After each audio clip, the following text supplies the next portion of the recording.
Married అయిన కపుల్స్లో ఒకరైతే బాగా ఖర్చు పెట్టే వాళ్ళు ఉంటారు, ఒకరైతే కొంచెం ఖర్చు గురించి ఆలోచించే వాళ్ళు ఉంటారు. అందులో అయితే ఖర్చు పెట్టేది అయితే బాగా మామ ఖర్చు పెడతాడు. నేనైతే కొంచెం ఆలోచించి ఖర్చు చేశాను అనమాట.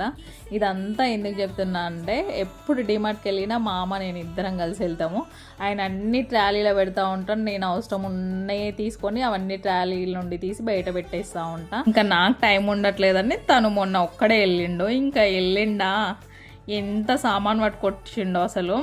చాలా ఎక్కువ తీసుకొస్తాడు ఎప్పుడైనా సరే. మేము ఉన్నదే నలుగురము, మాకు కావాల్సినన్నీ తెచ్చుకోవాలని ఎన్నిసార్లు చెప్పినా తను అలాగే తీసుకొస్తాడు. పెద్ద బ్యామినో ప్యాకెట్ పట్టుకొచ్చిండు. దగ్గర మాకు అది ఒక 6-7 months వస్తుండొచ్చు, అంత పెద్ద ప్యాకెట్ పట్టుకొచ్చిండు. వచ్చినప్పుడు ఇంత పెద్ద ప్యాకెట్ ఎందుకు పట్టుకొచ్చినావు ఏంటి అని నేను అన్నా. ఇంకా నెక్స్ట్ డే నుండి దాంతో ప్రయోగాలు అయితే చేస్తుంటే ఈరోజు అయితే ఎగ్ సేమియా అంట చాలా బాగుంది అసలు. టేస్ట్ అయితే అద్దరిపోయింది.